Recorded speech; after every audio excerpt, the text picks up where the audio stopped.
আজকে আমরা বাংলাদেশের প্রেক্ষাপটে দেখতে পাই যে আমাদের যেখানে 90% আমরা মুসলমান, সেখানে দিনে দুই পারে আমাদের ব্যারিস্টার সাইফুল ভাইকে কিভাবে দুর্বৃত্তরা, ইসকনের সেই জঙ্গিরা কিভাবে তাকে কুপিয়ে মেরে ফেললো।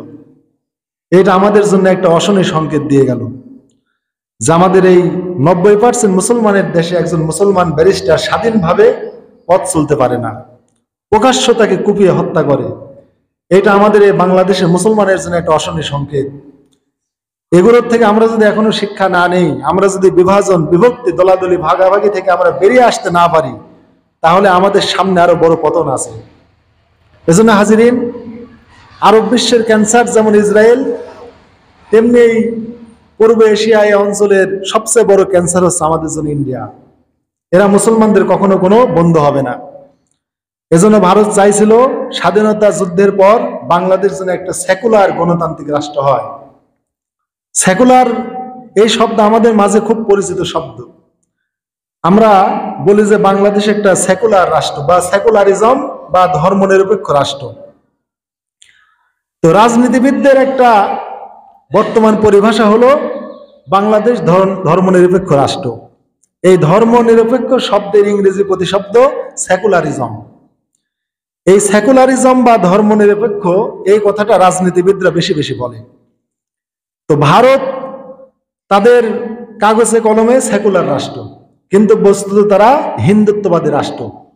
তারা গোড়া হিন্দুত্ববাদী, একটা অন্ধ হিন্দু অনুসারী একটা রাষ্ট্র, কিন্তু যদিও বলে আমরা ধর্মনিরপেক্ষ রাষ্ট্র। এজন্য আসলে ভারত কোনো ধর্মনিরপেক্ষ রাষ্ট্র না, বরং হিন্দুত্ববাদী একটা গোড়া ধর্মীয় অনুভূতি তারা লালন পালন করে এই ভারত। কিন্তু আমরা মুসলমান, আমাদেরকে গোড়াভাবে ইসলামের বিধানগুলো পালন করতে তারা দিবে না। এই জন্য ইয়াহুদিরা যেমন তারা তাদের ধর্ম গোড়াভাবে পালন করে, মুসলমানদেরকে করতে দিবে না। হিন্দুরা গোড়াভাবে তাদের ধর্ম পালন করবে, মুসলমানদের করতে দিবে না। এই জন্য হাজিরিন, আমরা বাংলাদেশের মুসলমান, আমরা উদার। আর আমাদের রাজনীতিবিদরা বলে যে ধর্মনিরপেক্ষ মানে সব ধর্মের লোক সমান। এটা ভুল কথা। ধর্মনিরপেক্ষ মানে সকল ধর্ম সমান, এ কথার কোনো ভিত্তি নাই, এটা তাদের মুখের বলি। Secularism that reject all religious trust. Secularism বা ধর্মনিরপেক্ষ বলা হয় এমন একটা মতবাদকে যেখানে কোনো ধর্মের চিন্তা নাই, অর্থাৎ ধর্মহীন। That reject all religious trust, যেখানে কোনো রিলিজ বা কোনো ধর্মের কোনো অনুভূতি বা বিশ্বাস নাই, অর্থাৎ কোনো ধর্মীয় সেন্স বা অনুভূতি নাই, এরকম একটা বিধানকেই সেকুলারিজম বলা হয়। আর আমাদের দেশের রাজনীতিবিদেরা বলে যে সেকুলারিজম বা ধর্মনিরপেক্ষ মানে পৃথিবীর সব ধর্ম সমান, বা বাংলাদেশের সব ধর্মে যারা আছে সবাই সমান, সবাই পরিপূর্ণভাবে স্বাধীনভাবে যার যার ধর্ম তারা পালন করবে। এইটা কখনো সেকুলারিজমের অর্থ নয়। বরং ইসলাম তো নিজেই বলেছে যে লা ইকরাহা ফিদ্দিন, ইসলামে কোনো জবরদস্তি নাই। হিন্দুরা হিন্দুদের ধর্ম পালন করবে, মুসলমান মুসলমানের ধর্ম পালন করবে। ধর্মীয় স্বাধীনতা তো ইসলাম দিয়ে দিয়েছে। অতএব মুসলিম রাষ্ট্রে যারা হিন্দু, বৌদ্ধ, খ্রিস্টান, সংখ্যালঘু যাদেরকে আমরা বলি, তারা মুসলিম রাষ্ট্রে পরিপূর্ণ স্বাধীনতা নিয়ে তারা বাস করবে। ওদের ধর্মের প্রতি আমাদের কোনো আক্রমণ করা চলবে না। আল্লাহ রাসূল সাল্লাল্লাহু আলাইহি ওয়াসাল্লাম বলেছেন, সহিহ বুখারীর হাদিস, মান কাতালা মুআহাদান লাম ইয়ারিহ রাইহাতাল জান্নাহ, আও কামা ক্বালা আলাইহিস সালাতু ওয়াস সালাম। যে ব্যক্তি ইসলামী রাষ্ট্রে বসবাসরত কোনো হিন্দু, বৌদ্ধ, খ্রিস্টান, অর্থাৎ সংখ্যালঘু আমরা যাকে বলি, এরকম বিধর্মীদেরকে যারা হত্যা করবে, তারা জান্নাত তো দূরের কথা, জান্নাতের সুঘ্রাণও পাবে না। যদিও 40 বছরের দূর থেকে জান্নাতের সুঘ্রাণ পাওয়া যায়।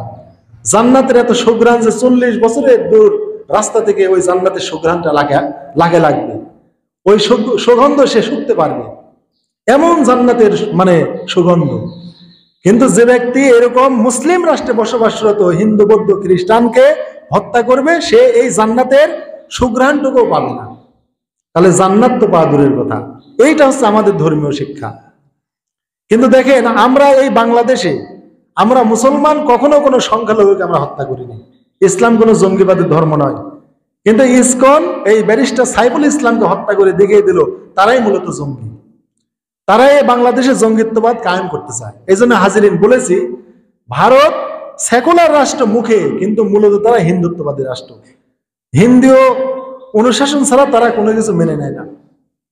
আর এই বাংলাদেশকে এরকম হিন্দু আনিয়ে একটা সেকুলার ধর্মহীন রাষ্ট্র বানানোর জন্য ভারতে ইসকন প্রতিষ্ঠা করে দিয়েছে। খুবই বড় দুঃখের ব্যাপার যে আমাদের এই বাংলাদেশে ইসকন নিষিদ্ধ হলো না, কিন্তু পিস টিভি বন্ধ হয়ে গেল। ভারত পিস টিভি বন্ধ করে দিল জাকির নায়েকের। আমাদের সেই ফ্যাসিবাদ জালেম শাহী স্বৈরশাসক উনি ভারতের সাথে উনি সায় দিয়ে বাংলাদেশে পিস টিভির প্রচার বন্ধ করে দিল। আর আমাদের এক শ্রেণীর মানে মাঝহাব অনুসারী, অন্ধ গোড়া মাঝহাব অনুসারী, এরা মানে মাঝহাব রক্ষার একটা মহাসম্মেলনে খুশিতে বাগ হয়ে মিষ্টি বিতরণ করলো যে জাকির নায়েকের পিস টিভি বন্ধ হয়েছে। জাকির নায়েকের পিস টিভি বন্ধ হওয়ার দ্বারা কেন খুশি হলো মাযহাব রক্ষাকারীরা? রফুল আয়দান বন্ধ হয়েছে, জোরে আমিন আর বলা হবে না, তার মিডিয়া থেকে বুকে হাত পাতের কথা বলা হবে না। এই আক্রোশে তারা মাযহাব রক্ষার বড় বড় সম্মেলন করে মিষ্টি বিতরণ করলো, খুশিতে বাগ হয়ে গেল। বড় আফসোস লাগে ভাইরা, মুসলমানের এই কথাগুলো বলতে আফসোস লাগে।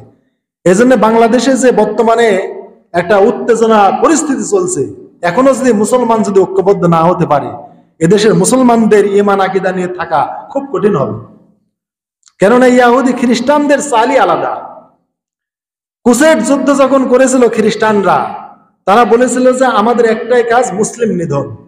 পৃথিবীর বুকে কোথাও কোনো মুসলমান রাখা হবে না, যেখানে মুসলমান পাওয়া যাবে সেখানে মুসলমানকে হত্যা করতে হবে। পৃথিবীর সব মুসলমান হত্যা করে মক্কা মদিনা দখল করব, বিশ্ব মানবতার মহাদুশমন নাউজুবিল্লাহ মিন যালিক বিশ্ব নবীর কবর থেকে লাশ তুলে ওই লাশটা আমরা পুড়িয়ে ফেলবো, নাউজুবিল্লাহ মিন যালিক। এই চিন্তা ভাবনা নিয়ে খ্রিস্টানরা গোটা পৃথিবী কুসেট যুদ্ধ চালিয়েছিল প্রায় 200 বছর ব্যাপী। এই 200 বছরে খ্রিস্টানদের অত্যাচারে মুসলমানেরা ঘর বাড়ি ছেড়ে সব বনে জঙ্গলে, পাহাড়ে পর্বতে, সাগর নদী যে যেখানে পেরেছে তার ঈমান নিয়ে, জীবন নিয়ে পালিয়ে বেরিয়েছে। এত অধপতন মুসলমানদের মধ্যে ঘটেছিল। এইভাবে মুসলিম নিধন চালু করেছিল এই খ্রিস্টান ক্রুসেডাররা। গোটা পৃথিবীতে পঙ্গপালের মতো তারা ছড়িয়ে পড়েছিল। কোথায় মুসলমান আছে, যেখানে পাওয়া যাবে সেখানে মুসলমানকে হত্যা করতে হবে। আর মুসলমানদের নবী এই যে মদিনায় শুয়ে আছে, কবর থেকে লাশ তুলে লাশ পুড়িয়ে ফেলবো, যেন মুসলমানের কোনো চিহ্ন অনুভূতি আর পৃথিবীতে না থাকে। কিন্তু আল্লাহ রাব্বুল আলামিন এইটা কখনো হতে দিবেন না। বিশ্ব নবীর একটা হাদিস আছে, হাদিসটি সুনানে তিরমিজি, সুনানে নাসাই সহ বিভিন্ন হাদিসের গ্রন্থে আছে। হযরতে খাব্বাব বিন আরাত রাদিয়াল্লাহু তাআলা আনহু তিনি বলেন যে এক রাত্রে আমি রাসূলের আমলের প্রতি আমি লক্ষ্য করলাম, দেখলাম উনি সারা রাত দীর্ঘক্ষণ তিনি সালাত আদায় করলেন।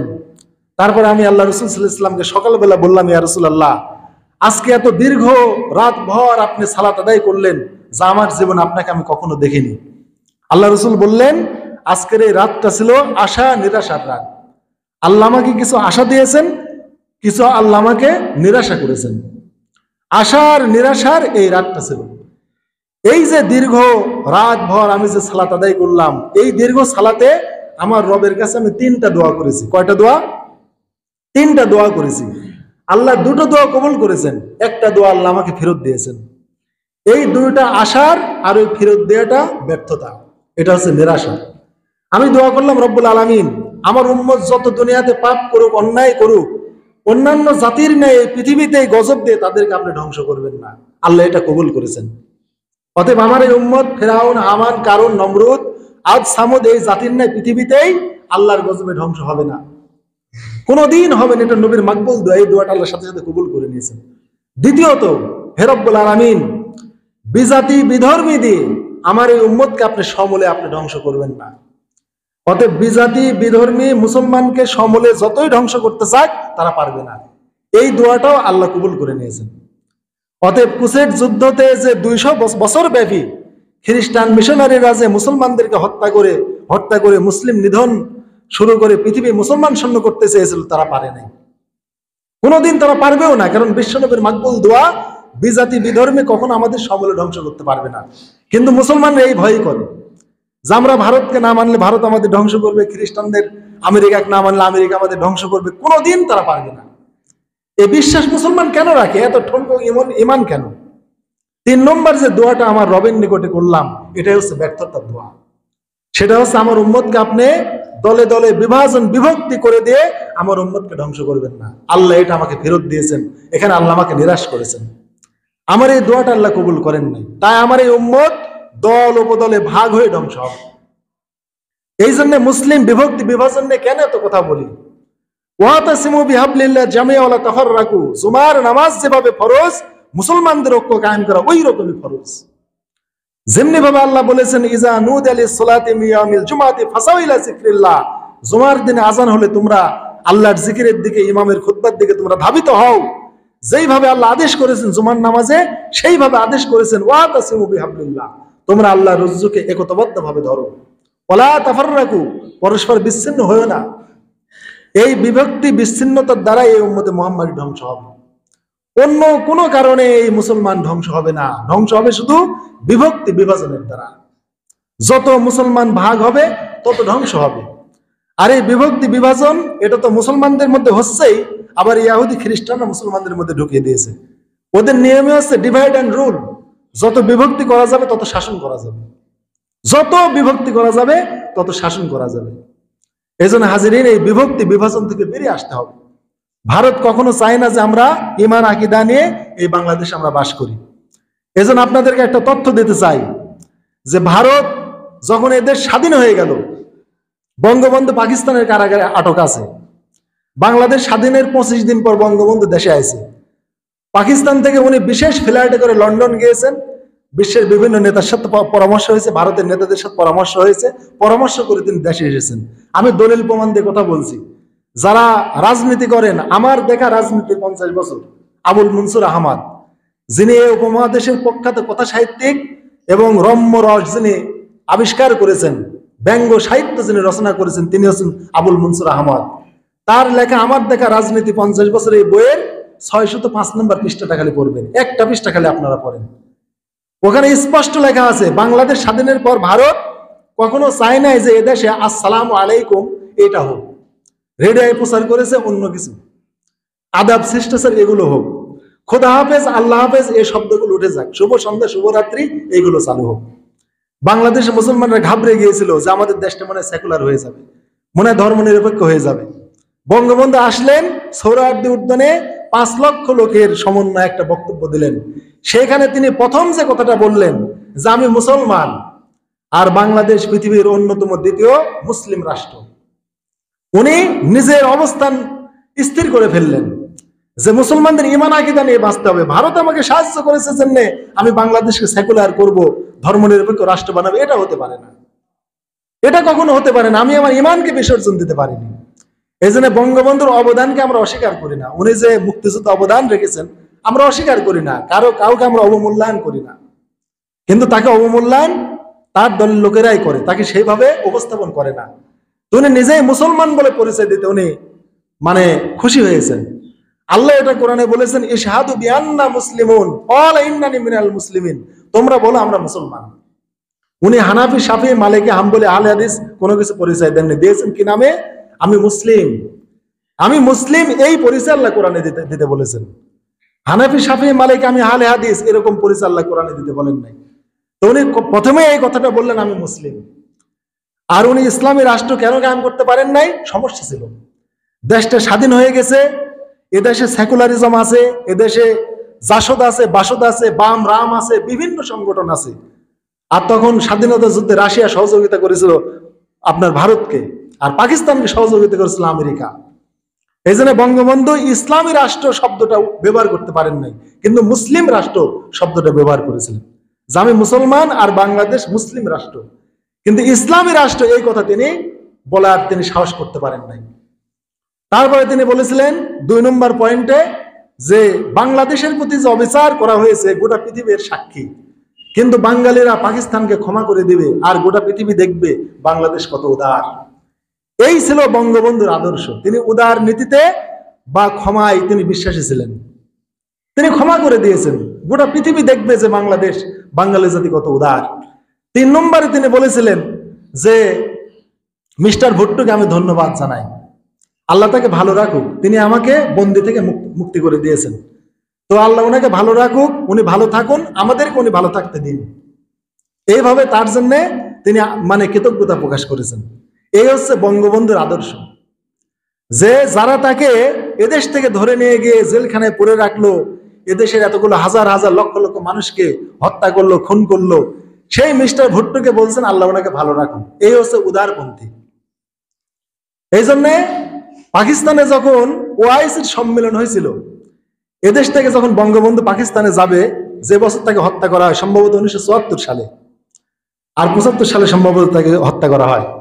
তো ওই 74 সালে যখন ওআইসি সম্মেলন হয়, তখন উনি পাকিস্তানে যাবেন। ওই টাইমে এদেশের তথাকথিত এই ধর্মনিরপেক্ষবাদীরা, তাগুতেরা বলেছিল পাকিস্তানে কেন যাবেন, ওরা তো আমাদের দুশ্মন, ওরা তো আমাদের শত্রু। বঙ্গবন্ধু বলেছিলেন আমি পাকিস্তানে যাচ্ছি না, আমি মুসলমানদের অধিকার প্রতিষ্ঠায় যাচ্ছি। কেন আজকে ফিলিস্তিন, চেচনিয়া, বসনিয়া, পৃথিবীর কত রাষ্ট্রে মুসলমানদেরকে নির্যাতন করা হচ্ছে, আমি এই নির্যাতিত, আমি এই বঞ্চিত, এই হতভাগ্য মাজলুম মুসলিমদের পক্ষে আমি কথা বলতে যাচ্ছি। এই ছিল তার আদর্শ। এই জন্য আমরা তাকে অবমূল্যায়ন করি না। এই কথার দ্বারা আবার বুঝবেন না যে বঙ্গবন্ধুর মূর্তি ভাঙা হয়েছে, তাকে অবমূল্যায়ন করা হয়েছে। মূর্তির সম্মানের সামাজিকতা এদেশে আর চলবে না। মূর্তিকে অবমূল্যায়ন করা আর বঙ্গবন্ধুকে অবমূল্যায়ন করা এক জিনিস না, কোনোদিনই এক না। আল্লাহ রসুল সাল্লাল্লাহু আলাইহি ওয়াসাল্লাম ইব্রাহিমের মূর্তি ভেঙেছেন, ইব্রাহিমের অবমূল্যায়ন হয়েছে। আল্লাহ রসুল সাল্লাল্লাহু আলাইহি ওয়াসাল্লাম যখন মক্কা বিজয় করলেন, কাবা ঘরে ইব্রাহিম, ইসমাইল, ইসহাক, মারিয়াম, এরকম আল্লাহ তাআলার বিভিন্ন নবী রাসূল, ফেরেশতা, কাল্পনিক পীর বুজুর্গ 360টি মূর্তি। তার মধ্যে রয়েছে ইব্রাহিম আলাইহিস সালামের হাতে তীর, তিনি তীর দিয়ে উনি ভাগ্য নির্ধারণ করতেন। নাউজুবিল্লাহ, একটা এরকম তীর আলা একটা ইব্রাহিম আলাইহিস সালামের মূর্তি কাবা ঘরে ভাঙা হয়েছে। আল্লাহ রসুল নিজে লাঠি দিয়ে ইব্রাহিম আলাইহিস সালামের হাতে আঘাত করেছেন। তো ইব্রাহিমের মূর্তিকে আল্লাহ রসুল আঘাত করেছেন, কিন্তু ইব্রাহিমের কি অবমূল্যায়ন হয়েছে? তাহলে ইব্রাহিম আলাইহিস সালামের মূর্তিকে স্বয়ং আল্লাহ রসুল নিজে ভেঙেছেন। তারপরে ওখানে সাদা একটা কবুতর রাখা হয়েছিল, কবুতরকে তারা সৌভাগ্যের প্রতীক মনে করতো জাহেলিয়ার যুগে। আজকের এই যুগে আমাদের এই যে দেশের প্রধানমন্ত্রীরা ভালোবেসে কবুতর ওড়ায়, সাদা কবুতর। এই সাদা কবুতর উড়িয়ে আপনার ভালো কিছু আশা করা, এটা জাহেলি সংস্কৃতি। ওই মক্কা বিজয়ের দিনে এই কবুতরটা ভাঙা হয়েছিল। আপনার আসাদুল্লাহ গালিব স্যারের একটা শুধু সিরাতুল রুসুলি বইটা আপনারা পড়ে দেখেন, যে কবুতরকে বা সাদা কবুতরকে তারা সৌভাগ্যের প্রতীক মনে করতো। আমাদের এই যুগেও কোন ব্রিজ, কালভার্ট, বড় কোনো রাষ্ট্রের উন্নয়নে, এই যে আপনার বিভিন্ন যে পদ্মা সেতু, এই বঙ্গবন্ধু সেতু, এই যে রূপপুর পারমাণবিক বিভিন্ন বড় বড় স্থাপনা নির্মাণের আগে ওরা ওই যে সাদা কবুতর উড়ায়। নাউজুবিল্লাহ মিন যালিক। এই কাজটা সম্পূর্ণ আয়ামে জাহেলিয়ার যুগের কাফেরেরা করেছে। এই জন্য হাজিরিন বলছি যে মূর্তি দিয়ে কখনো কোনো মানুষের মূল্যায়ন হয় না, মূল্যায়ন হয় আদর্শের দ্বারা। এই জন্য বঙ্গবন্ধুর দ্বারা ভারত এদেশে সেকুলার প্রতিষ্ঠা করতে পারেনি। বঙ্গবন্ধুর দ্বারা চাইছিল যে আওয়ামী লীগের দ্বারা এই বাংলাদেশ একটা সেকুলারিজম বা ধর্মনিরপেক্ষ রাষ্ট্র কায়েম করব, কিন্তু বঙ্গবন্ধু ওখান থেকে বেরিয়ে এসেছিলেন যে এতগুলো মানুষের মতামত উপেক্ষা করে ধর্মনিরপেক্ষ মতবাদে বাংলাদেশে চাপিয়ে দেওয়া যাবে না। তাই তিনি বলেছেন আমি মুসলিম, আর বাংলাদেশ পৃথিবীর দ্বিতীয় বৃহত্তম মুসলিম রাষ্ট্র। উনি নিজের অবস্থান তিনি ঠিক করেছেন। তারপরে বেতারে যে বলা হয়েছিল আদাব, নমস্কার, শুভ সন্ধ্যা, শুভ সকাল, এইগুলি তুলে দিয়ে কোরআন তোলা চালু হলো, বঙ্গবন্ধু সব এগুলি করেছিলেন আস্তে আস্তে। এই জন্য তাকে আমরা অবমূল্যায়ন কখনোই করব না, কিন্তু তার আর তার মেয়ের অবস্থান কখনো এক না। তার বাপের আদর্শের 100 ভাগের 1 ভাগ গুণও তিনি অর্জন করতে পারেন নাই, শুধু প্রতিহিংসা আর প্রতিহিংসা। যে ভুট্টো সাহেব তাকে ধরে কারাগারে রাখলো, দেশে এসে বললেন যে আল্লাহ ভুট্টো সাহেবকে ভালো রাখুক আর ভুট্টো আমাদেরকে ভালো থাকতে দিক। উনার প্রতি আমি কৃতজ্ঞ, উনি আমাকে বন্দি দশা থেকে মুক্ত করে দিয়েছেন। কি কৃতজ্ঞ একজন মানুষ! আল্লাহ কেন তাকে এত বড় করেছিলেন? যাই হোক, তার পরবর্তী কার্যক্রম, তিনি নাকি বাকশাল কায়েম করেছিলেন, বিভিন্ন বিষয়, এগুলো নিয়ে আমাদের এত গবেষণা নাই। আর আমরা এত ছোট মানুষ, আমরা রাজনীতিবিদ না, এগুলো নিয়ে গবেষণা করার আর এই কাহিনীগুলো বলে আমাদের সময় নষ্ট করার আমাদের কোনো প্রয়োজন নাই। তাকে কেন মারা হলো, কি কারণে সেনাবাহিনীরা তাকে মারলো, তিনিই বিপদগামী নাকি সেনাবাহিনী বিপদগামী, এইগুলি বিশ্লেষণ আমাদের না। এগুলি বিশ্লেষণ আপনারা সবাই জানেন, ইতিহাস পড়েন, আপনারা বয়োজ্যেষ্ঠ মানুষ সবাই জানেন, এগুলি জানা ইতিহাস। এগুলো নিয়ে আমাদের কোনো কথা না, কথা হচ্ছে আদর্শটা নিয়ে। আমাদের প্রধানমন্ত্রী যদি বাপের আদর্শ নিয়ে ক্ষমার পরিবেশ যদি দেশে তৈরি করতো, এই সংঘাত হতো না। এই জন্যে ইমাম ইবনে তাইমিয়া অথবা তার মধ্যে একজন জবরদস্ত আলেম বলেছেন যে 50 বছর যদি কোন রাষ্ট্রে যদি স্বৈরাচার শাসক থাকে, ওই রাষ্ট্রের জনগণের যতটা না ক্ষতি হয়, শাসক সৈন্য একটা দিন তার চেয়ে বেশি ক্ষতি হয়। এমন ক্ষতি হয়, দেখেন যখন এই স্বৈরশাসক হাসিনা পালিয়ে চলে গেল, কত ক্ষতি হলো। আপনার গণভবন, বঙ্গভবন, কত কি যেখানে যা আছে রাষ্ট্রীয় সম্পদ, চেয়ার টেবিল, ফ্রিজের মাছ, যা কিছু কত কি যে তসরফ হয়ে গেছে, কত কি যে নিয়ে গেছে, এগুলো কিন্তু আর ব্যাক আসে নাই। কত রাষ্ট্রীয় সম্পত্তি ধ্বংস হয়েছে, মেট্রো রেল, আরো কত কত দেশের কত সম্পদ নষ্ট হয়ে গেছে। তাহলে শাসকহীন থাকলে কত ক্ষতি হয়। এই জন্য হাজিরিন, দেশটা এখন এমন এক অবস্থা যে এখন এই ইসকন, এই হিন্দুত্ববাদী সংগঠন আমাদের মুসলমানদেরকে ওপেনে মারছে। এই ইসকনকে মদত দিয়েছে এই একমাত্র স্বৈর শাসকই। হাসিনার পিরিয়ডে এই ইসকন একবারে ওপেনে দিদারসে তাদের কার্যক্রম চালিয়ে গেছে। এই মুসলিম বিদ্বেষ তারাই তৈরি করেছে, কিন্তু কোন ইসলামিক মাহফিলে স্বাধীনভাবে তাদেরকে করতে দেয় নাই। কিন্তু ইসকনের মাহফিল গুলো এদেশে স্বাধীনভাবে হয়েছে তার টাইমে, কিন্তু কোন ইসলামিক মাহফিল স্বাধীনভাবে হয় নাই, কোন আলিম ওলামা স্বাধীনভাবে এদেশে কথা বলতে পারেনি। আর এটা কিভাবে হলো? এই ব্যারিস্টার সাইফুলকে দিনে দুই পরে কুপিয়ে মারলো এই ইসকনেরা। এই জন্য হাজিরিন, এরা ব্রাহ্মণ হোক আর কুমার হোক, নাম দেয় কুমার, কখনো পুরুষ কখনো কুমার থাকতে পারে না। পুরুষ হয় পুরুষ, আর নাই মহিলা, আর নাই হিজড়া, যে কোনো একটা হতে হবে। এরা নাম দেয় যে আমি চিন্ময় কুমার, আমি অমক, আমি ব্রহ্ম, অমক তমক, মানে সাধু সাজু। এই সাধুরাই সবচেয়ে ধর্মের বেশি ক্ষতি করে। খ্রিস্টান সাধুদের দ্বারা খ্রিস্ট ধর্মের সবচেয়ে বেশি ক্ষতি হয়েছে। এই হিন্দু, এই ব্রাহ্মণ, সাধু, কুমার, এদের দ্বারাই হিন্দুদের বেশি ক্ষতি হচ্ছে। এরা বোঝে না, এরা মনে করে এরা কুমার, এরা নারী ভোগ করে না। কিন্তু এই চিন্ময়ের নামে এখন পাওয়া যাচ্ছে সে নারী ভোগ করেছে, ছোট ছোট বাচ্চাদের বলাৎকার করেছে। এটা শুধু হিন্দুদের না, এটা খ্রিস্টান মিশনারিদের যারা পোপ পাদ্রী তারা এটা করেছে। 2021 সালে আপনার কানাডায় আদিবাসী স্কুলগুলিতে হাজার হাজার কবর পাওয়া গেছিল। সেই কবরের মাটিগুলো টেস্ট করে দেখেছে, এই কবরে মানে ছোট ছোট শিশুদেরকে মাটি দেওয়া হয়েছে, কবর দেওয়া হয়েছে। ওদের ডিএনএ টেস্ট করে দেখা গেছে এই শিশুদের মৃত্যুর আগে প্রত্যেককে বলাৎকার করা হয়েছে, নাউজুবিল্লাহ। আর এই বলাৎকার গুলো করেছে এই মানে খ্রিস্টান মিশনারিদের এই পোপ পাদ্রীগণ। খ্রিস্টানদের পোপ পাদ্রীরা মৃত্যুর আগে এই অবলা শিশুদেরকে ধর্ষণ করে, বলাৎকার করে তাদেরকে মাটি দিয়েছে। হাজার হাজার আদিবাসী এরকম শিশু পাওয়া গেছে তাদের কবরে। এই জন্য জাস্টিন ট্রুডো উনি বলেছেন যে পোপ ফ্রান্সিসকে এই কানাডার মাটিতে এসে ক্ষমা চাইতে হবে। এই জন্য এই পোপ পাদ্রীরা এই কাজগুলো করেছে। এই চিন্ময় কুমারেরও তাই পাওয়া গেল, কত শিশুকে বলাৎকার করেছে, কত নারীকে ধর্ষণ করেছে। এদের চরিত্র এত নষ্ট, এত ধ্বংস এদের চরিত্র। আর এদেরকে প্রশ্রয় দিয়ে আজ বাংলাদেশকে এই কাহিনী ঘটানো হয়েছে। এই জন্য বাংলাদেশের বর্তমান পরিস্থিতি খুবই সংকটময়। একটা যুদ্ধ বাঁধানোর পরিস্থিতি চলছে ভারতের সাথে, হিন্দু মুসলিম একটা দাঙ্গার একটা পাঁয়তারা চলছে। অথচ ইসলামিক শাসন আমলে, মুঘল আমলে হিন্দু মুসলিম কখনো কোনো দাঙ্গা হয় নাই। আর ব্রিটিশ পিরিয়ডে শুধু দাঙ্গার দাঙ্গা, দাঙ্গার দাঙ্গা। কত যে হিন্দু মুসলিম দাঙ্গা হয়েছে ভারতে, এর কোনো শেষ নাই। এখন এই দাঙ্গা বাংলাদেশে পার করে দিয়েছে ইসকনের দ্বারা। এই ইসকনের দ্বারা এখন বাংলাদেশে এই হিন্দু মুসলিমের দাঙ্গাটা ওরা পাচার করেছে। আর এই ইসকন এই কামগুলো এখন বাংলাদেশে করছে। এই জন্য সতর্ক হতে হবে হাজিরিন। ঐক্য যদি আপনারা বজায় না রাখতে পারেন, তাহলে দেশটা বেশি দিন টেকানো যাবে না। এই জন্যে অনৈক্যের দিন আমাদের চলে গেছে, এখন আমাদের ঐক্য আনতে হবে। ভারতের দিকে তাকান, চীন যখন ভারতের লাদাখে আক্রমণ করলো, তখন এই মোদী সরকার, এই বিজেপি, কংগ্রেস আরো অন্যান্য সকল দলকে কাছে টেনে নিয়ে পরামর্শ করে চীনের বিরুদ্ধে লাগলো। অর্থাৎ রাষ্ট্রের একটা গোলযোগপূর্ণ মুহূর্তে তারা কিন্তু ঐক্যবদ্ধ ঠিকই হচ্ছে।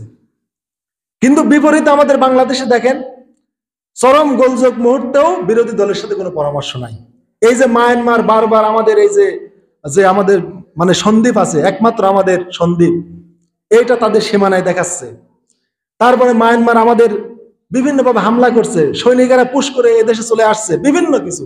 কিন্তু আমাদের দেশে সরকার বাহাদুর বিরোধী দলকে মূল্যায়নই করে না, একসাথে বসার কোনো চিন্তাই করে না। এরকম যদি চলতে থাকে, একদিকে মায়ানমার আমাদের ঠাসছে, একদিকে ভারত ঠাসছে। ভারতের এক মন্ত্রী বলেই ফেলেছে আমরা বাংলাদেশের সীমানায় আক্রমণ করব যদি এই চিন্ময় দাসের কিছু যদি হয়। তাকে তো বর্তমানে গ্রেপ্তার করা হয়েছে। ভারত হুমকি ধমকি দিচ্ছে। আমাদের এখন জাতীয়ভাবে ঐক্য গড়ে তুলতে হবে। আপনারা ডক্টর জাফরুল্লাহ চৌধুরীর কথা জানেন, গণস্বাস্থ্যের প্রতিষ্ঠাতা। উনি এই করোনার টাইমে করোনার বীজ আবিষ্কার করেছিল, করোনার কিট, যে কিট দিয়ে করোনা টেস্ট করা যাবে। সেই টাইমের এই জালেমশাহী, এই স্বৈরশাসক ওই ডক্টর জাফরুল্লাহর করোনার কিট লাই নাই। কেন লাই নাই? ডক্টর জাফরুল্লাহ আওয়ামী লীগ বিরোধী রাজনীতি করে, এই জন্য নেওয়া যাবে না। কোটি কোটি টাকা দিয়ে বাহির থেকে করোনার কিট কিনে নিয়ে এসে মানুষের করোনা টেস্ট করা হয়েছে, কিন্তু ডক্টর জাফরুল্লাহর এই করোনার কিট লাই নাই। এত প্রতিহিংসা পরায়ণ। যেখানে প্রতিদিন হাজার হাজার মানুষ করোনায় মারা যাচ্ছে, মানুষের জীবন মরণের প্রশ্ন, মানুষ মরে পৃথিবীতে চাপ হয়ে যাচ্ছে, কোটি কোটি মানুষ গোটা পৃথিবীব্যাপী মারা যাচ্ছে, এই মুহূর্তেও এত হিংসা যে ডাক্তার জাফরুল্লাহ করোনার কিট পর্যন্ত হাসিনা লেয় নাই। প্রতিহিংসা আর প্রতিহিংসা, যে জাফরুল্লাহ করোনার কিট আবিষ্কার করছে এটা নেওয়া যাবে না। এই যে হিংসা, আমরা হিংসা থেকে বেরিয়ে আসতে চাই। এই হিংসার জন্য আর মানে পুনরুত্থান এদেশে আর না হতে পারে। এজন্য এখান থেকে আমাদের বেরিয়ে আসতে হবে। হাজিরিন, ভারতের মুসলমানরা ঐক্য কায়েম করে। এই করোনার টাইমেই ভারত কি বলেছিল যে সাদ সাহেব করোনার উদ্ভবকারী। সাদ সাহেব এই তাবলিগ জামাতের লোকেরা মসজিদে মসজিদে গিয়ে করোনার প্রভাব বিস্তার করতেছে। তখন ভারতের জামাত ইসলাম, তাবলিগ জামাত, ভারতের পীর সাহেবেরা, দয়ানন্দ মাদ্রাসা সবাই ঐক্যবদ্ধ হয়ে মোদির বিপক্ষে অবস্থান নিয়েছিল। অর্থাৎ একদল মুসলমানের যদি আঘাত হয়, সমস্ত ভারতের মুসলমান ঐক্যবদ্ধ হয়। কিন্তু আমরা এই ঐক্যটা বাংলাদেশে কায়েম করতে পারি না। আমাদের একদল মুসলমানকে স্বৈরশাসক রাজাকার বলে ফাঁসি দেয়, আর আরেক দল যায় গণজাগরণ মঞ্চে লাফালাফি করে। এই হচ্ছে আমাদের ইতিহাস। এগুলি বলতে খুব দুঃখ লাগে। কোথায় ইমান যায় না যায় আমরা মাজলুমের পক্ষ আমরা নিতে পারি না। এই জন্য বলছি, বাংলাদেশের এখন সংকটময় মুহূর্তে যদি আমরা জাতীয় পর্যায়ে মানে ঐক্যবদ্ধ না হতে পারি, তাহলে এই দেশটা ধ্বংসের দ্বারপ্রান্তে চলে যাবে, কিন্তু খুবই সাংঘাতিক অবস্থা বিরাজ করবে। এই জন্য ধর্মীয় ব্যাপারে ঐক্য হতে হবে, রাষ্ট্রের ব্যাপারেও সবাইকে ঐক্যবদ্ধ থাকতে হবে। আমাদেরই রাষ্ট্র, এই রাষ্ট্র যদি কোনোভাবে ভারত যদি এই রাষ্ট্রের এক হাত জায়গা যদি আর দখল করে নেয়, ওইটা ফেরত পাওয়া কিন্তু খুবই অসম্ভব হয়ে যাবে। কারণ তারা এই পৃথিবী, তারা একটা পরাশক্তি।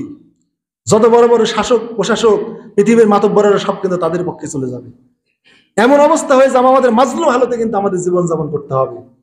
এই জন্য ইন্দোনেশিয়ার পূর্ব তিমুরে যখন খ্রিস্টান মিশনারিরা বলল যে আমরা স্বাধীন রাষ্ট্র চাই, জাতিসংঘ তাদের স্বাধীনতা দিয়ে দিল।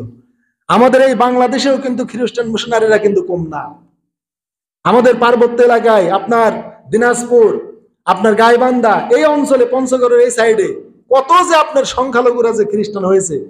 পার্বত্য এলাকায় এই দুইটার কোন একটা জায়গায় খ্রিস্টান রাষ্ট্র গঠনের জন্য তারা প্রচেষ্টা চালাচ্ছে।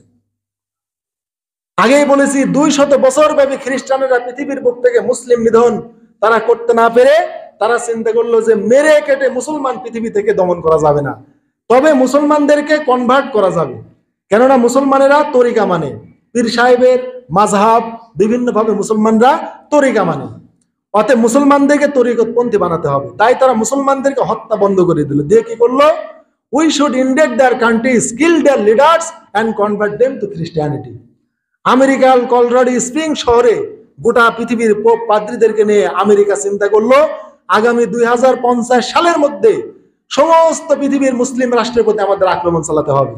কিল দেয়ার লিডার্স, ওদের যতগুলো নেতা আছে, জাগতিক নেতা হোক আর ধর্মীয় নেতা হোক, ওদেরকে হত্যা করতে হবে। বঙ্গবন্ধুকে হত্যা কেন করা হয়েছে? জিয়াকে কেন করা হয়েছে? এরা হচ্ছে জাতিকে নেতৃত্ব দিতে পারে। আর এই বিদেশি খ্রিস্টানদের মিশনারিদের চক্রান্ত এটা, যে মুসলমানরা জাতিকে লিড দিতে পারে, নেতৃত্ব দিতে পারে, এরকম লোকদেরকে বেছে বেছে মারতে হবে। আর আলেমদের মধ্যে ওদেরকে, যারা জাতিকে নেতৃত্ব দিতে পারে। এই জন্য আপনাদের এই যে পাশে পুষ্পবাড়ায় সাইদি সাহেবকে গুলি করা হয়েছিল, মুহাদ্দিস মারা গেছিলেন কিন্তু সাইদি সাহেবের গায়ে গুলি লাগে নাই। সাইদি সাহেব জাতিকে নেতৃত্ব দিতে পারে, নেতৃত্ব দেওয়ার মতো যোগ্যতা আল্লাহ তাকে দান করেছেন। আপনাদের হৃদয় স্পন্দন, আপনাদের পাশের মতিউর রহমান নিজামীকে কেন মারা হলো, ফাঁসি দেওয়া হলো কেন? এরা জাতিকে নেতৃত্ব দিতে পারে। এটা ইহুদি খ্রিস্টানদের একটা চাল, এটা ভারতের একটা চাল। এটা যে আলেমরা জাতিকে নেতৃত্ব দিতে পারে তাকে ধরো। মুসলমান দিয়ে মুসলমানকে মারবে। সাদ্দামকে কেন ফাঁসি দেওয়া হলো? গাদ্দাফিকে কেন মারা হলো? এরদোগানকে সেনাবাহিনী দিয়ে কেন তার বিরুদ্ধে লেলিয়ে দেওয়া হলো? কেন ইমরানকে সরিয়ে দেওয়া হলো? এরা পৃথিবীর লিড দিতে পারে। এরদোগান পৃথিবীর লিড দিতে পারে, ইমরান লিড দিতে পারে, বঙ্গবন্ধু লিড দিতে পেরেছেন, সাইদি সাহেব লিড দিতে পারে। এই লিড যারা দিতে পারে, কিল দেয়ার লিডার্স, এই লিডারদেরকে আমরা হত্যা করবো and convert them to Christianity। আর সাধারণ মুসলিম যারা, এদেরকে আমরা খ্রিস্টান ধর্মে দীক্ষিত করবো। এই জন্য ওরা মুসলমানদেরকে আর মারে না, ওরা কি করে? কৌশলে কনভার্ট করে যে তোমরা ঈসাই মুসলিম হও। তোমরা বলো যে আমরা মুহাম্মাদের প্রতি বিশ্বাস রাখি, তবে কিয়ামতের আগে যে ঈসা আসবে তাই আমরা তার প্রতি ঈমানের আমরা প্রস্তুতি নিয়ে আসি, ইস্তেকবালে আসি। এইভাবে মুসলমানদেরকে কনভার্ট করে তারা খ্রিস্টান ধর্মে নিয়ে যাচ্ছে। তারা কোরআন থেকে দলিল দিচ্ছে যে ঈসা আলাইহিস সালামকে আল্লাহ তুলে নিয়েছেন, আবার কিয়ামতের পূর্বে আসবেন, তার প্রতি ঈমান আনতে হবে, তিনি দাজ্জালকে খতম করবেন। অতএব মুসলমান, তার নেতৃত্বে তোমরা আসো। বিভিন্নভাবে কথা বলে তারা কনভার্ট করছে খ্রিস্টান ধর্মের দিকে। আর এই খ্রিস্টান মিশনারিদের দাওয়াতে আমাদের গ্রামের কয়েক পরিবার তারা খ্রিস্টান হয়েছে, তারা খ্রিস্টান হয়ে গেছে। তারপর আমাদের গ্রামের লোকজন বসে ওই খ্রিস্টান ফ্যামিলিকে বলা হয়েছে যে তুমি হয় তোমার এই খ্রিস্টান ধর্ম ত্যাগ করো, আর না হলে ভাই তুমি দেশ ছেড়ে চলে যাও। পরে এখন সে বর্তমানে কুষ্টিয়ায় আছে, যার কাহিনী আপনাদের আগে বলেছিলাম, সেই ইয়াদ আলী কাঠমিস্ত্রি। কুষ্টিয়াতে এটা সবচাইতে বেশি, এই জন্য বড় দুঃখ লাগে। আব্দুল্লাহ জাহাঙ্গীর স্যার, আল্লাহ তাকে রহম করুন, একটা দুঃখ করে বলেছিলেন প্রায় 12টা ফ্যামিলি হরিণা কুণ্ডে মুসলমান থেকে খ্রিস্টান ধর্ম গ্রহণ করে, অর্থাৎ বলে আমরা খ্রিস্টান মুসলমান। ওরা মসজিদের পাশে একটা চার্চ তৈরি করে, তারা বলে এটা আমাদের মসজিদ। আমাদের দেশে যেমন হানাফি মসজিদ, বিভিন্ন মসজিদ আছে, ওদেরও একটা মসজিদ তৈরি হয়। আব্দুল্লাহ জাহাঙ্গীর স্যার তিনি খবর পেয়ে সুন্নাহ ট্রাস্ট থেকে আলেম ওলামা নিয়ে তাদেরকে ইসলাম ধর্মের দিকে দাওয়াত দেওয়ার জন্য গেলেন। এক মসজিদে উঠলেন, উঠার পরে বললো যে স্যার আপনি এখানে কেন এসেছেন? বললো যে এই এলাকার কিছু মানুষ মুসলমান, ওরা খ্রিস্টান ধর্ম তারা দীক্ষিত হয়ে গেছে, তাদেরকে আমরা মুসলমান ধর্মে আনার জন্য আমরা এসেছি দাওয়াতে কামে। তখন মসজিদের মুসলমান বলতেছে ওই আহলে হাদিসের কাছে যা দাওয়াত দেন গা, আহলে হাদিসের লোকেরা বেঈমান হয়ে গেছে, ওদের ইমান নাই। কয় কি হয়েছে, কি হয়েছে? কয় এই তো কয়েকদিন আগে মসজিদে আহলে হাদিসের হানাফি মারামারি লেগে একজন মারা গেছে। নাউজুবিল্লাহ মিন যালিক। এই হচ্ছে দুঃখের ব্যাপার। আমাদের বনপাড়া মাহফিলে 2016 সালে যে বছর তিনি রোড অ্যাক্সিডেন্টে মারা যান, ওই বছর চৈত মাসে মাহফিল হয়েছিল আমাদের বনপাড়া হাই স্কুলে। ওই মাহফিলে তিনি এই কথাটা দুঃখের সাথে বলে গিয়েছিলেন যে আমাদের এই দুই দেশে আহলে হাদিস আর হানাফির মারামারিতে লোক মরে, আমরা ভাতৃঘাতে লড়াই বন্ধ করতে পারলাম না আজও। এই জন্য দুঃখের সাথে বলতে হয় হাজিরিন, ভাতৃঘাতে লড়াই বাদ দিতে হবে। ইমাম জারির তাবারির নাম শুনেছেন? শ্রেষ্ঠ মুফাসসিরদের মধ্যে জারির তাবারি ইবনে কাসির, তাফসিরে তাবারি, তাফসির ইবনে কাসির, দুইটা হচ্ছে মুসলিম বিশ্বের শ্রেষ্ঠ তাফসির। ইমাম জারির তাবারিকে ইন্তেকালের পর বাগদাদের গোরস্থানে মাটি দেওয়া হয় নাই, বাধ্য হয়ে তার বাড়ির উঠানে তাকে মাটি দিতে বাধ্য করা হয়েছিল। তাহলে এত বড় পৃথিবী বিখ্যাত একটা মুফাসসির, তাকে মুসলমানরা বাগদাদের গোরস্থানে মাটি দিতে দেয় নাই, তার বাড়ির উঠানে দিতে হয়েছে। ইমাম আহমদ বিন হাম্বলের তথাকথিত একদল অনুসারে এই কাজটা করেছিল। এই হচ্ছে মুসলমানদের ইতিহাস। আজকে আপনারা দেখছেন যে মতিউর রহমান নিজামীকে মাইকে বলছে তাড়াতাড়ি আপনারা জানাজা করান, এত টাইমের মধ্যে আপনারা করেন। এই ইতিহাস নতুন না, এই ইতিহাস আজ থেকে 1000 বছর আগে ওই টাইমেও জালেম শাহের এই কাজটা করেছিল।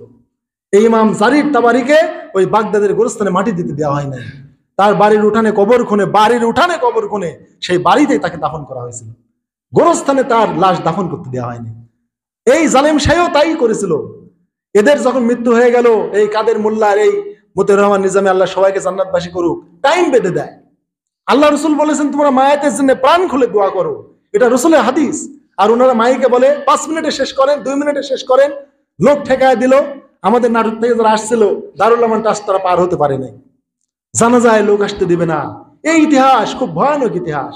এই কাজ মুসলমানই করেছে, এই কাজ মুসলমানই করেছে। মুসলমান মুসলমানের এই ক্ষতিটা করেছে, আখিরাতকে হাতে তুলে নিয়েছে, জানাজার নামাজ স্বাধীনভাবে পড়তে দেয় নাই। কি একটা মানে দিন ছিল ভাইরা, কি একটা দিন। আর এখন যদি তার মৃত্যু হয়, দেখেন তো তার জানাজা কিভাবে হবে, কে তার জানাজা করবে? আমার মনে হয় ভারতের মুসলমান তার জানাজা করবে কিনা সন্দেহ। আরে বাংলাদেশে আসলে এই মুসলমানই, আমরা অত হিংসটে না, আমরা তার জানাজা করবো ইনশাল্লাহ। সে যদি মৃত্যুবরণ করে দেশে আসে, আমরা করবো ইনশাল্লাহ। মুসলিম হিসাবেই তাকে আমরা দাফন করবো, যেহেতু ইসলামের বিধান। একজন মুসলমান যত বড় ফাসেক হোক, সে যদি আল্লাহকে মানে, আহলে কেবলা যদি হয়, কেবলার অনুসারী যদি হয়ে থাকে, তাহলে তার জানাজা করতে হবে, যত বড় পাপিষ্ট হোক। কিন্তু তারা কি করতেছে দেখেন। এই জন্য প্রতিহিংসা থেকে আমাদের বেরিয়ে আসতে হবে। হাজির, এই প্রতিহিংসা থেকে বেরিয়ে না আসতে পারলে আমাদের বড় ক্ষতি হবে। স্পেন বিজয়ী নেতা তারিক বিন জিয়াদ মুসা বিন নুসাইর নাম শুনেছেন? উমাইয়া শাসকরা তাদের সব সম্পত্তি কেড়ে নিয়েছিল। জীবনের শেষ দিনগুলোতে আরবে রাস্তায় রাস্তায় তারা থালা নিয়ে ভিক্ষা করেছে।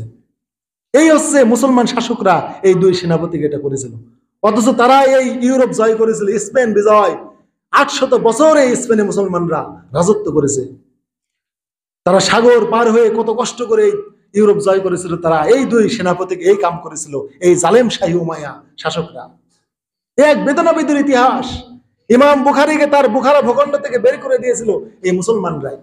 যারা আবার তাকে দাওয়াত নিয়ে এক এলাকায় নিয়ে গেল, ওই এলাকায় যে তিনি যখন প্রসিদ্ধ হয়ে গেলেন, ওই এলাকার বড় আলেম আবার ইমাম বুখারীকে কাফের বললেন। এই হচ্ছে ইতিহাস। এদেশের এক শ্রেণীর পীর মাশায়েখ আপনার মিজানুর রহমান আজহারীকে বলে যে ওরে ভণ্ড, ওরে বাটপার, ওহে কাফের। আরেকটা যে পীর সাহেব আছে, একবারে হলুদ পাগড়ি পরে থাকে, কয় ওরে বাটপার, ওরে কাফের। আর শাসক প্রশাসক বলল মিজানুর রহমান আজহারী জামাতের প্রোডাক্ট, তাকে দেশ থেকে বের করে দাও। জামাতের প্রোডাক্ট বানিয়ে তাকে দেশ থেকে বাধ্য করলো। এই হচ্ছে আমাদের ইতিহাস। কি দোষ করেছিল মিজানুর রহমান আজহারী? তাকে জামাতের প্রোডাক্ট বানিয়ে দেশ থেকে তাকে তাড়িয়ে দিতে হবে। কত মানুষ তার দ্বারা হেদায়েত পাচ্ছিল, কত মানুষ তার দ্বারা কোরআনের কথাগুলো শুনতেছিল। এই হচ্ছে আমাদের ইতিহাস। শাপলা চত্বরে হেফাজতে ইসলাম নাস্তিক মুরতাদ আর বাতিলের আস্ফালন রুখে দেওয়ার জন্য একতাবদ্ধ হলো, কিন্তু জালেম শাহী জানে যে আলিম ওলামাকে কিভাবে দমাতে হয়। কি করলো? দাওরা পাশকে মাস্টার্সের মান দিয়ে সার্টিফিকেট প্রদান করবে, আর দুনিয়ার একটা ডিগ্রি পেয়ে খুশিতে বাগবাগ হয়ে একবারে জালেম শাহীকে ফুলের গলা মালাই দিয়ে ফুলের শুভেচ্ছা সিক্ত করলো, আর নাম দিল কওমি জননী। নাউজুবিল্লাহ মিন যালিক। এই হচ্ছে ইতিহাস। আর ভুলে গেল সেই শাপলা চত্বরের ইতিহাস, 13 দফা দাবি ভুলে গেল। বাতিল নাস্তিক মুরতাদের সে আস্ফালন বেড়েই চললো। একটা সার্টিফিকেট আর সনদ আর জাগতিক মান পেয়ে তাকে মা বানিয়ে নিল। হাই রে মা রে, কে মায়ের মা? তাকে কওমি জননী উপাধি দিতে হবে। খুবই দুঃখ লাগে ইতিহাসগুলো, খুবই দুঃখ লাগে। আমাদের মুসলিমদের এই নেক্কারজনক কথাগুলো বলতে হৃদয় রক্তক্ষরণ হয়। আর সোলাগার ইমাম সাহেব গিয়ে নাস্তিকদের সাথে হাত মেলালো, আমরা অমুকের ফাঁসি চাই, তমুকের ফাঁসি চাই, অমুক বাতিল দল। এই যে আস্ফালন, হাই রে আস্ফালন। দেশের কি অবস্থা! আমরা মুসলমান, আমরা কি করছি ভাই আজকে? আল্লাহ যে বলছেন ওয়াতাসিমু বিহাবলিল্লাহ জামিআ ওয়ালা তাফাররাকু, তোমরা আল্লাহ রজ্জুকে একতাবদ্ধভাবে ধরো, বিচ্ছিন্ন হয় না। জাকির নায়েকের পিস টিভি বন্ধ করলো ভারত, আর হাসিনা বললো হ্যাঁ বন্ধ, বাংলাদেশও বন্ধ। আরে ভারত কেন বন্ধ করছে? ভারতের বুদ্ধিজীবীরা বলছে জাকির নায়েককে যদি পিস টিভি বন্ধ করা না হয় 50 সালের মধ্যে ভারত ইসলামিক কান্ট্রি হয়ে যাবে। কয়েক কোটি লোক তার হাতে ইসলাম কবুল করেছে। ভারতের প্রায় 2 কোটি লোক, ভারতের প্রায় 2 কোটি লোক তার হাতে ইসলাম কবুল করেছে। এইভাবে চলতে থাকলে ভারত একদিন মুসলিম কান্ট্রি হয়ে যাবে। অতএব জাকির নায়েককে এখনই তারাও, এখনই তার পিস টিভি বন্ধ করো। আমার এই বাংলাদেশে পিস টিভি বন্ধ করা হলো, কিন্তু ইসকনকে বন্ধ করা হলো না। পিস টিভি বন্ধ করলো ভারত, কিন্তু আমাদের দেশে ইসকন বন্ধ হলো না। আরে ইসকনের হাতে আজকে আমার ব্যারিস্টার সাইফুল ভাই শহীদ হয়ে গেল। গোটা বাংলাদেশ আজ গজরে উঠেছে এই সাইফুলকে হত্যা করার দ্বারা। আমাদের এখনো চোখ খুলতে হবে হাজিরিন। আওয়ামী লীগ বিএনপি কি করেন আমি জানি না, কিন্তু আমরা মুসলিম, আমার বড় পরিচয়। বঙ্গবন্ধু যেটা বলেছেন, আমি মুসলমান, আর পৃথিবীর মধ্যে বাংলাদেশ দ্বিতীয় বৃহত্তম মুসলিম রাষ্ট্র। আমরা ইসলামী রাষ্ট্র বানাবো ইনশাআল্লাহ, কিন্তু আমরা মুসলিম রাষ্ট্র, আমরা সব এক, আমরা সব ভাই ভাই। পূর্বের ভেদাভেদ সব ভুলে যান, আলেম ওলামাদের নিয়ে ঐক্যবদ্ধ হন, কোনোদিন ঠকবেন না ইনশাআল্লাহ। আল্লাহ এই দুনিয়াতে বরকত নাজিল করবেন। তালেবান রাষ্ট্রে আল্লাহ যেভাবে বরকত দিচ্ছেন, আমাদের আল্লাহ সেভাবে বরকত দিবেন। এজন্য হাজিরিন, আমরা সকল ভাতৃঘাতে লড়াই দেশে বন্ধ করে আমরা ইসলামকে বিজয়ী করার জন্য আমরা একতাবদ্ধ হই। আল্লাহ ইনশাআল্লাহ আমাদের বিজয় দান করবেন। সুবহানাল্লাহ।